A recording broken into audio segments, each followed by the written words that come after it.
Welcome everyone back to the main stage. I'm delighted that we will be able to hear now from one of our learning journeys, our virtual learning journeys. It's Jamdani is the name of the company, and I think it will speak for itself. It's quite short, and it's a taster, again, to give you a sense of what you're going to see when you come in November to BRAC Bank in Bangladesh. We felt this was a great way to end this session.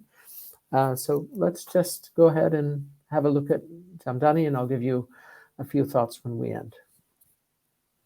BRAC Bank, since inception, tries to be a partner of millions of entrepreneurs across Bangladesh, especially when it comes to Jamdani. Jamdani is a 700-year-old tradition. It's a specialty women's wear, and it is being made by handmade equipments. And the artisans, they are pretty special, and they design it by hand. Rajnoor Jamdani is such an enterprise which is, they produce Jamdani. And Mr. Akkel and Mr. Nahid, they are pretty young entrepreneurs. They have done a pretty good business, but when the COVID-19 pandemic started, then their business was struck very badly, and their factories shut down. Then they found a pretty innovative way to sell their products. So they opened an online store, and they have started getting orders slowly, and their business started to expand. To be precise, their business, they did more business than they used to do before pandemic. And we have financed them. Let's go and look at their stories.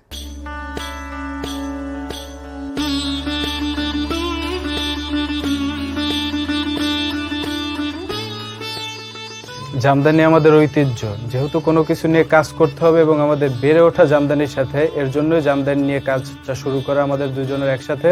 আমি মোহাম্মদ নাহিদুল ইসলাম। আমি মোহাম্মদ আনিস। আমাদের প্রতিষ্ঠান রাজনুর। আমরা যখন কাজ শুরু করছি আমাদের তেমন কোনো মূলধন ছিল না, অল্প কিছু মূলধন নিয়ে আমরা দুজনে কাজ শুরু করছি। দুইটা তাঁত নিয়ে আমরা রানিং রাখছি, তারপরে হাট থেকে নিয়ে আমরা বাইরে শাড়ি বিক্রি করছি। ব্যবসাটা ভালোই চলতেছিল, তারপর কোভিড আইসা দোকানপাট বন্ধ হয়ে গেল। বন্ধ হওয়ার পরে তাঁতিদের কাজ বন্ধ হওয়ার পথে ছিল। তাঁতিরা যে সময় 2 সপ্তাহ কাজ করার পরে শাড়িগুলা নিয়ে এই হাটে নিয়ে তুললো। হাটে তোলার পরে দেখে যে কোনো মাহাজনী শাড়ি নেয় না, না নেওয়াতে মোটামুটি তাঁত বন্ধ হওয়ার পথে ছিল। পরে আমরা চিন্তা ভাবনা করলাম, আমাদের কিছু জমানো টাকা ছিল, এই জমানো টাকা নিয়ে শাড়ি কিনা শুরু করলাম। মোটামুটি 400-500 পিস শাড়ি একবার কিনলাম। যখন কোভিড আমাদের দোকানগুলি বন্ধ হয়ে যায়, তখন আমরা আমাদের অনলাইন পেজের উপর ফোকাস করি, যেহেতু আমাদের অনলাইন পেজও ছিল। তা যখন অনলাইন পেজে শুরু করি, আস্তে আস্তে আপডেট দিই, প্লাস পোস্ট করা শুরু করি। তা পোস্ট করা শুরুর পর থেকে দেশ থেকে অনেক কাস্টমার আমাদের নক করে এবং সাড়া পাই। পাশাপাশি বাহির থেকেও প্রচুর কাস্টমার আমাদের নক করতে থাকে, আমাদের প্রোডাক্ট নিয়ে কোয়ারি করে। তাই তাদের সামাল দিতে দিতে আমরা চিন্তা করলাম যে না, আমাদের ব্যবসা বড়ই হচ্ছে, এবং আমাদের 2জন তাঁতি ছিল, ওইটা নিয়ে আমরা 200+ তাঁতি নিয়ে কাজ করা শুরু করি। তাই এর মধ্যে যখন ব্যবসা বড় হচ্ছে, তখন আমাদের একটা আশঙ্কা তৈরি হয় যে আমরা এত বড় ব্যবসার জন্য এই টাকা কোথায় পাবো। তখন আমার একটা লোনের প্রয়োজন। তাই এর জন্য আমি ব্র্যাক ব্যাংকে নক করি, এবং তারা আমাকে লোন দিবে কিনা এই ক্ষেত্রে আমি একটু সন্দিহান ছিলাম, কিন্তু যখন আমি তাদের সাথে কথা বলি, তারা খুব সহজ শর্তে আমাকে লোনটা দিয়ে দেয়, এবং আমার কাগজ যেগুলো ছিল ওইগুলো তারাই সলভ করে দেয়, বুঝতে সুবিধা হয়েছে আমার জন্য। তারপর যখন লোনটা পাই, আমি ওই টাকাটা আমার বিজনেসে ইনভেস্ট করার পরে বাকি যেগুলো দুর্বলতা ওইগুলো আমি ঠিক করি। পরে এখন আমার চিন্তা যে আগামীতে আমি এই টাকাটা দিয়ে যেন আরো ভালো করে ব্যবসা করতে পারি। আমাদের চেষ্টায় ব্র্যাক ব্যাংকের সহযোগিতায় আমাদের ব্যবসা আমরা আগায় নিয়ে যাচ্ছি। সামনের দিনগুলোর জন্য আমাদের কিছু পরিকল্পনা আছে। এর মধ্যে একটা আমাদের যেন কাস্টমাররা সহজে আমাদের ওয়েবসাইট বা অ্যাপ থেকে অর্ডার প্লেস করতে পারে। এর জন্য আমরা ওয়েবসাইট এবং অ্যাপের কাজ করতেছি। প্লাস আমাদের যারা বাহিরের কাস্টমার বাহিরে পাঠাচ্ছি, ওই দেশগুলোর সংখ্যা যাতে আমরা ভবিষ্যৎ দিনে বাড়াইতে পারি, এবং আমাদের রাজনুর যেন আরো অনেক বড় হয়, এটা আমাদের প্রত্যাশা। What we just witnessed is a classic example of an adaptive SME business model. The story reflects how a traditional way of doing business can be revolutionized through digital transformation. The handloom industry of Bangladesh is the second largest source of rural employment after agriculture. It generates about 1.5 million employment, which is where more than 50% are women. Like many other SMEs, this industry also suffered due to the pandemic. The lack of capital, the shortage of raw material, inability to use new technologies, weak market practices have heavily impacted this industry. Going the extra mile, we tried our best to protect the heritage industry through real economic financing, enabling the potential businesses to transform. Digitization here was the key factor. As so, during the difficult time of COVID-19, we tried to extend our financial support to the most affected SME segments of the country and encourage entrepreneurs like Mr. Nahid to rise for the next step.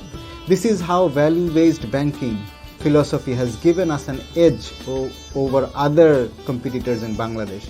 It helped us and will further enable us to address poverty reduction, employment creation, and remove inequalities and stereotyping to ensure a positive socio-economic impact on marginal people.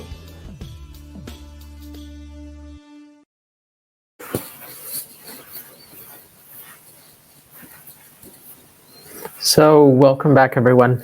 That gave a beautiful, I mean, the colors alone are spectacular, a beautiful story of one of the clients of BRAC, and we want to thank BRAC Bank for also giving us the introduction from their BRAC colleague to give us a context for that. As we think back on this really relatively short period of time that we've had together, what a feast. I mean, we've managed to kick off with Salim as our host. We've heard from David as our chair. We've heard from the Speaker of the Parliament of Bangladesh. We've dived into listening to Jürgen Randers and his story about where we need to really go as we look forward into the future with some very strong steers. And then our three CEOs who were able to comment on that, Mamie, Fidel, and Priscilla. Thank you very much for both your stories as well as hosting this very short session that we were able to have with your colleagues. And we're getting used to using these tools, the sessions. It's kind of tricky jumping in and out of things, but I think hopefully you're doing well. It's looked like a lot of people on our stats are staying with us. And looking forward, for those of you who are in Europe, take a rest, and Europe and African banks. For those who are in the Americas, you get to reconnect at 1:30 a.m. CET, whatever that is in your local time, together with our Asia Pacific colleagues. And there you're going to hear some very interesting work done by someone who's going to give us a perspective on the Asia Pacific, Harry Cho, and move forward there. And in that way, that will be the next session that will open. Just pay attention to the timings because we are moving in different parts of the world. You'll also have a chance to reconnect with your peers also in Asia Pacific and North America, which is North and South America, which I think is really great. I'll leave it there. All the best, and thank you so much for tuning in, and we look forward to the next step in our journey, and you'll be with Sarah for that, and I'll see you back Americas and Europe when we come back online. Good, thanks for now, and talk soon.